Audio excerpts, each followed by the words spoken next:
uko Jean-Luc Habyarimana yashinyaguriye umurambo wa Minisitiri w'Intebe Agathe Uwiringiyimana.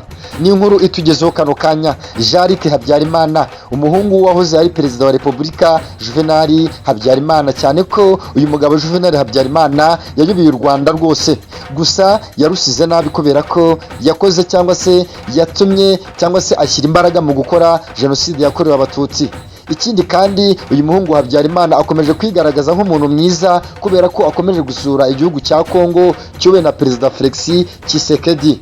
Muri iyi minsi rero ku nshuro ya kabiri muzaba zizwi za vuba ahangaha, Jean-Luc yagendereye Perezida wa Kongo Felix Tshisekedi muri gahunda igamije gushyira hamwe ingufu z'abashaka guhungabanya umutekano w'u Rwanda, cyane ko uyu muhungu afatanyije n'abanzi b'u Rwanda harimo Kayumba Nyamwasa, ngira ngo nawe muramuzi, ndetse harimo n'ingabo za FDLR, cyane ko uyu nguyu ari umutwe w'iterabwoba umaze iminsi ukorana n'ingabo za leta ya Kongo arizo FARDC.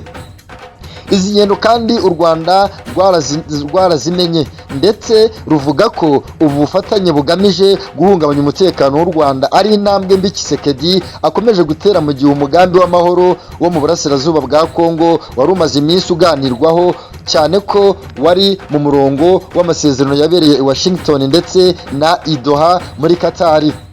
Ku ruhande rwe Jean-Luc icyamukuye cyangwa se yamanukuye inyandiko ndende cyane rwose avuga ko ari umunyamahoro, agenzwa n'amahoro muri Kongo mu biganiro politiki, ndetse maze aheraho avuga ko u Rwanda n'abayobozi bahagaritse jenoside yakorewe Abatutsi nk'intangiriro y'ibibazo biri muri aka karere. Muri uwo murongo kandi Jean-Luc Habyarimana yakomeje yandika, yerekanye ko se Juvenal Habyarimana ntaho ahuriye na jenoside yakorewe Abatutsi kuko yatangiye yaraye apfuye uwo munsi. Reka turebe, abazi amateka bati hari umurongo utukura utagomba kurenga. Kamwe mu buryo Jean-Luc cyangwa se kimwe mu byo Jean-Luc Habyarimana yibukijwe ni uko muri aka karere k'ibiyaga bigari hari ibintu bifatwa nka nyirantarengwa cyangwa se nka nyirantarengwa. Kimwe muri ibyo ni ukongera guha agaciro ku mugaragaro umurage wa politiki w'abateguye jenoside. Icyo ni icya mbere. Ikindi, iyo ubutegetsi bwa Perezida Felix Tshisekedi buguhaye ikaze mu bya politiki ariko bukanga gusenya umutwe wa FDLR, ibi bituma harushaho gukomera imyumvire cyangwa se gukomera kw'imyumvire kw'ihuriro rya Kinshasa ari ubufatanye bushingiye ku kwanga u Rwanda ndetse n'abaturage b'Abatutsi batuye mu burasirazuba bwa Kongo. Ngira ngo murabizi abanyamurenge benshi cyane bakomeje kubigwamo bahorwa ko ari ubwoko bw'Abatutsi. Ikindi kimwe mu bya Jean-Luc Habyarimana yibukijwe ni uko jenoside itaje nk'impinduka ku wa 7 Mata 1994, ko ahubwo yateguwe igihe kirekire n'ubutegetsi bwa se. Ibi kandi bikagaragarira mu mbwirwaruhame z'urwego rwo gutegura imitwe yitwaje intwaro. Hakaba n'ibindi abatangabuhamya ndetse n'ubushakashatsi bunyuranye bwabigaragaje nyuma y'1998. Ngira ngo murabizi abashakashatsi benshi cyane bagiye bagaragaza bimwe mu byabaye icyo gihe muri uyu mwaka w'1994. Bakunze basoma Rwanda TV, nkomeje kubasomera inkuru nziza cyane, inkuru nyesha Kigali Today. Mu gihe kandi Kinshasa ivuga ko u Rwanda ruyitera, Jean-Luc nawe ashyigikiye Kongo. Yabwiwe ko ingabo za Kongo ahubwo ziri gukorana n'abagize uruhare muri jenoside yakorewe Abatutsi, mu gihe kandi itanga amasomo ku bijyanye n'ubusugire bw'igihugu niyo ubwayo itumira ingabo z'u Burundi. Ahangaha turavuga Kongo, abacancuro kandi ndetse n'imitwe yitwaje intwaro itari ya leta mu ntambara. Kandi mu gihe ivuga ko irimo kurengera demokarasi iyobowe na Felix Tshisekedi, Kongo yongera kwivuguruza rwose. Byaramenyekanye ko Perezida Felix Tshisekedi ubutegetsi bwe butakomotse ku nsinzi isobanutse mu matora, ahubwo bukomoka ku bwumvikane bwa politike bwemejwe n'inkunga y'amahanga, cyane cyane Amerika, aho kuba ku majwi y'abaturage. Bivuze ngo Perezida Felix Tshisekedi nubwo ayoboye igihugu cya Kongo, ntabwo abaturage ba Kongo rwose bamwishimiye. Reka turebe Jean-Luc ubwe mu gushinyagurira imirambo. Hari imirambo myinshi cyane uyu muhungu wa Habyarimana yakomeje ashinyagurira, ndetse reka turebe iyo mirambo iyo ariyo. ku birenze uruhare rwa Perezida Habyarimana, nanone byaje kumenyekana ko n'umuhungu we Jean-Luc Habyarimana yagaragaje ko hari umurage mubi yahawe na se.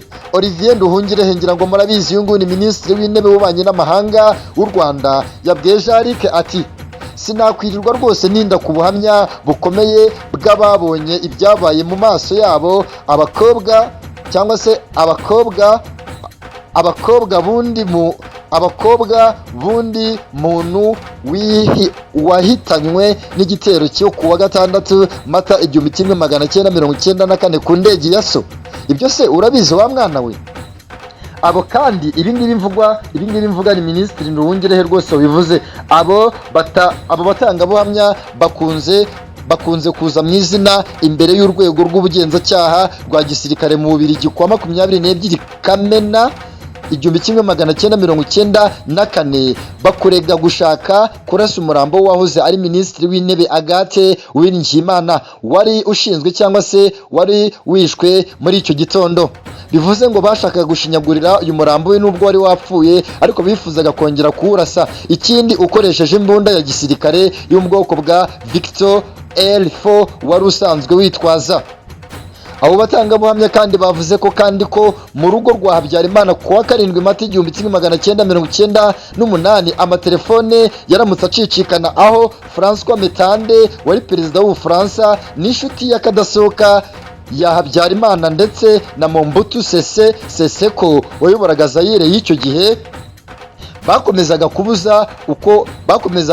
kubaza uko ubwicanyi buri kugenda ahangaha mu Rwanda. Icyo gihe kandi nk'uko ubuhamya buvuga ngo iyo bavugaga umunyapolitike umaze kwicwa mu cyumba Agathe Uwiringiyimana yari arimo asengana n'abantu b'inshuti ze, ngo bahagarikaga isengesho maze barangiza bakiyamirira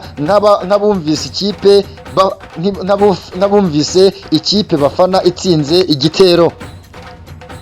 Ibi kandi ibisigaye bya mbere ya jenoside byakozwe na Serero. Jean-Luc yabwiwe ko byinshi azabyibarizwa n'imiryango y'abanyapolitike irimo uwa Farikura Nyiramutarambirwa ndetse n'uwa Padiri Silvio Sindambiwe, cyane ko n'abandi banengaga ubutegetsi bose bishwe na Habyarimana, kimwe n'abatutsi bakorewe ubwicanyi bwabereye i Murambi, Kibirira ndetse na Bugesera.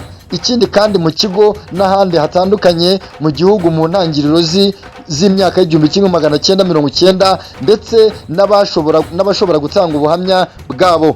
Bakunze basoma Rwanda TV, nkomeje kubasomera inkuru nziza cyane, ni inkuru nakeshaga Kigali Today. Mbibutsa gukora subscribe kubera ko aya ni amakuru mudakwiye gucikwa. Niba mukunda u Rwanda, ndabakunda, mukunda Soma Rwanda hamwe na Steven Rwanda, ndabakunda, mukomeze kugira umutekano ndetse n'amahoro mu kazi kanyu mukora.